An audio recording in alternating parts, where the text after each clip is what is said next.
Hello D friends, मैं सुमन और स्वागत करती हूँ आपका अपने चैनल आपकी सहेली सुमन में। आज के वीडियो में हम बात करेंगे 2 उंगलियों की मदद से आप कैसे जाने कि आपके अंदर ओवुलेशन इस महीने होगी कि नहीं, आपके हार्मोन्स ठीक है या नहीं, प्रेगनेंसी होगी या नहीं। क्योंकि जो महिलाएं बार बार प्रेगनेंसी के लिए कोशिश कर रही होती हैं लेकिन प्रेगनेंसी कंसीव नहीं होती, प्रेगनेंसी रुकती नहीं है, तो बहुत ज़्यादा परेशान होती है कि आखिर उनके अंदर प्रेगनेंसी क्यों नहीं ठहर रही। और महिलाओं के अंदर प्रेगनेंसी ना होने की एक बड़ी वजह हार्मोन्स के लेवल के अंदर खराबी है। हार्मोनल इम्बैलेंस जब महिलाओं को हो जाता है तो इम्प्लांटेशन भी सही नहीं होता, ओवुलेशन भी नहीं होती और प्रेगनेंसी कंसीव भी नहीं होती। अब जब महिला के अंदर हार्मोन खराब होते हैं तो आपकी बॉडी के अंदर कुछ बदलाव आते हैं और आप अपनी फिंगर्स की मदद से इन बदलावों को अंदर से चेक कर सकते हैं। आप फिंगर डाल के अंदाज़ा लगा सकते हैं कि आपके हार्मोन सही तरह से बन रहे हैं या नहीं, ओवुलेशन होगी या नहीं। बेबी प्लानिंग के सफ़र में यह टेक्निक बहुत ज़्यादा आपकी हेल्प करेगी। तो कैसे करना है, घर पे ही आपको फिंगर टेस्ट कब करना है और क्या सावधानी रखनी है, सब कुछ आपको बताऊंगी आज की इस वीडियो में, ताकि जब आप ये टेस्ट करें तो कोई गलती ना करें और खुद को कोई नुकसान भी ना पहुंचाए। तो चलिए फिर बिना देरी के वीडियो शुरू कर लेते हैं। अब ये महिला का रिप्रोडक्टिव सिस्टम है। इसके अंदर जो सर्विक्स है, जिसको बच्चेदानी का मुंह भी कहते हैं, वह वजाना के ऊपर वाले सिरे पे अंदर खुलते हैं और हार्मोन्स के बदलावों के साथ साथ सर्विक्स के अंदर भी कुछ बदलाव आते रहते हैं जो आप टेस्ट करके चेक कर सकते हैं। लेकिन महिला की मेंस्ट्रुअल साइकिल के सारे दिनों में ही ये सर्विक्स एक जैसी नहीं रहती। पॉज करें, 28 या 30 दिनों का आपका साइकिल है तो इन 28 से 30 दिन की साइकिल में सर्विक्स कुछ खास दिनों में कुछ खास बदलाव शो करती है। जैसा कि आपके मिड में जब आपका ओवुलेशन होता है, 13, 14, 15 दिन होता है, तो उन दिनों में आपकी सर्विक्स थोड़ी ओपन होती है, थोड़ी सॉफ्ट होती है, थोड़ी स्लिपरी होती है, जो आप टेस्ट करके चेक कर सकते हैं और समझ सकते हैं कि आपके हार्मोन्स ठीक तरीके से काम कर रहे हैं, आपके फर्टाइल डेज हैं और मोस्ट प्रोबेबली आपको ओवुलेशन होगी। और अब इन दिनों में अगर आप अपने हस्बैंड के साथ मिलेंगे तो प्रेगनेंसी जल्दी कंसीव हो जाएगी। कैसे करना है ये टेस्ट, ये भी बताती हूँ। और अगर सर्विक्स ओपन नहीं होती तब भी आप ये चेक कर सकती हैं। तो ये जो तरीके हैं, ये छोटी छोटी चीज़ें हैं, आपको बहुत ज़्यादा हेल्प करती हैं प्रेगनेंसी कंसीव करने के लिए जब आप बहुत टाइम से ट्राई कर रहे हैं। अब टेस्ट करना कब है और कैसे करना है। पहली बात तो कब करना है आपको ये फिंगर टेस्ट, जब आपके मेंसेस के दिन चल रहे हो, पीरियड्स आपके आए हुए हो, उन दिनों में तो आपको बिल्कुल भी नहीं करना। फिर आपको अपने ओवुलेशन डेज के अंदर यानी कि साइकिल के 13वें, 14, 15 दिन पे ये टेस्ट आपको करना है। और उससे पहले पीरियड्स आने से 1 हफ्ता पहले और मेंसेस खत्म होने के 2-3 दिन बाद भी आप यह टेस्ट कर सकते हैं। बल्कि एक बार करना चाहिए ताकि जब आप ओवुलेशन डेज के अंदर इस टेस्ट को करें तो आपको फ़र्क महसूस हो सके कि पहले सर्विक्स ऐसी थी और अब ओवुलेशन डेज में उसमें यह बदलाव आया है।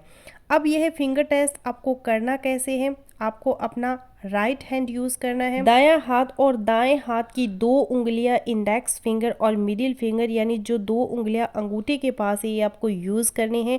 आपके हाथ अच्छी तरह से साबुन से धुले हुए होने चाहिए, नेल्स आपके कटे हुए होने चाहिए, ग्लव्स अगर आपके पास है तो आप पहन सकते हैं। क्योंकि ये प्रिकॉशन इसलिए भी ज़रूरी है ताकि आप खुद को कोई नुकसान ना पहुँचा दें, अंदर इंटरनली कोई इन्फेक्शन या जख्म ना हो जाए। और कोशिश करें कि नहाने धोने के बाद आप यह टेस्ट करें। अब कैसे करना है कि आपको किसी ऊंची जगह पे, जैसा कि कोई स्टूल है या आपके वॉशरूम के अंदर अगर कमोड है, तो उसके ऊपर अपना एक पाँव आपको रख लेना है और फिर अपनी इन दोनों फिंगर्स को वजाइना के अंदर डालना है, अंदर इंसर्ट करना है।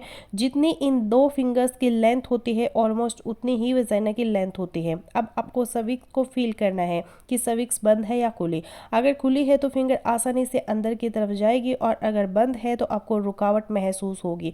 और यहाँ पे गर्भ ना ठहरने की कुछ और रीज़न भी होती है जो कुछ महिलाएं जज कर सकती हैं, जैसे कि अगर किसी को सर्विक्स का इन्फेक्शन है तो सर्विसाइटिस है तो सर्विक्स को टच करने पे उसको पेन होगा और ऐसे महिलाओं को इंटरकोर्स के दौरान भी पेन होता है और हस्बैंड के साथ मिलने के बाद उनको हल्का फुल्का ब्लड के स्पॉट्स भी आते हैं। अगर उनके सर्विक्स के ऊपर घाव है, सर्विसाइटिस है, एरोजेंस बनी हुई है, तो आपको फिंगर टेस्ट का यह फ़ायदा भी हो जाएगा। इसके अलावा यहाँ पे सर्विक्स के मुंह पे कुछ सिस्ट बनी हो सकती है, कुछ दाने बने हो सकते हैं, तो वह भी अगर है तो आप अपने अपने डॉक्टर को बताकर उसका ट्रीटमेंट ले सकते हैं, क्योंकि समटाइम्स सिस्ट आमतौर पर छोटी सी होती है, लेकिन अगर बहुत बड़ी सिस्ट है जो सर्विक्स के मुंह को रोक रही है, स्पर्म को अंदर जाने से रोक सकती है, तब उसका ट्रीटमेंट लेना ज़रूरी होता है। तो हम बात कर रहे थे फिंगर टेस्ट की, जो आपको फिंगर से सर्विक्स को फील किया कि बंद है या खुली है, नरम है या फिर हार्ड है। अब अगर ओवुलेशन डेज के अंदर ये टेस्ट कर रही हैं आपके साइकिल के मिड में 13वें 14वें 15वें दिन पे, जब आपकी सर्विक्स थोड़ी खुली होनी चाहिए, थोड़ी सॉफ्ट होनी चाहिए, थोड़ी स्लीपरी होनी चाहिए, इसका मतलब यह होगा कि आपके हार्मोन्स सारे ठीक काम कर रहे हैं। मोस्ट प्रोबेबली आपके अंदर ओवुलेशन सही तरह से हो जाएगी और आप इन दिनों में हस्बैंड के साथ मिलेंगी तो प्रेगनेंसी भी जल्दी ठहर जाएगी। अब महिलाएं यह पूछते हैं कि हम फ़र्क कैसे करें कि सर्विक्स हार्ड है या सॉफ्ट है, ओपन है या बंद है। तो उसका एक तरीका तो ये है कि आप आंखें बंद करके अपने सामने 2 आम रख ले, एक कच्चा आम और एक पका हुआ आम, और अब आंखें बंद करके अपनी उंगली से दोनों को हल्का हल्का दबाए, आपको डिफरेंस फील हो जाएगा। या आप आंखें खोले बगैर अपने फिंगर को अपने होठों से टच करें, उसके बाद अपने नाक की टिप पे वहाँ पे टच करें, तो यहाँ पे जो फ़र्क आपको महसूस होगा वह हार्ड और सॉफ्ट सर्विक्स का फ़र्क होगा। अब जब आप चेक करेंगे तो ओवुलेशन के टाइम पे सर्विक्स सॉफ्ट होगी और ओपन होगी, ताकि स्पर्म उसके अंदर आसानी से जा सके। और दूसरा टाइम होता है पीरियड्स का टाइम, जब सर्विक्स थोड़ी खुली होती है और सॉफ्ट होती है, ताकि पीरियड्स का ब्लड बाहर आ सके। लेकिन उस टाइम पर रिकमेंड नहीं किया जाता कि आप ये टेस्ट करें। और इसी तरह जब आप अपने हस्बैंड के साथ मिलती हैं तो संबंध बनाने के तुरंत बाद भी ये टेस्ट ना करें, कम से कम 24 घंटे गुजर जाए तो उसके बाद यह टेस्ट करें। अब फिंगर टेस्ट से आपको क्या पता चलेगा कि आपके सर्विक्स का मुंह ओपन है या बंद है या हार्ड है। अगर सर्विक्स सॉफ्ट नहीं है तो इसका मतलब है कि आपके अंदर हार्मोन सही तरह से नहीं बन रहे, आपके ओवुलेशन भी सही तरह से नहीं हो रही, आपको प्रेगनेंसी कंसीव करने में भी मुश्किल होगी। सर्विक्स आपकी ओपन नहीं है तो आपको अपने ओवुलेशन पे ध्यान देना है, अपने हार्मोन्स के टेस्ट करवाने हैं, अपने हार्मोन्स पे ध्यान देना है अगर आप जल्दी प्रेगनेंसी कंसीव करना चाहती हैं। तो फ्रेंड्स, बस यही था आज का वीडियो। आई होपफुली मेरा आज का वीडियो आप लोगों के लिए यूजफुल रहेगा। सो मिलते हूँ नेक्स्ट वीडियो में, तब तक के लिए बाय बाय।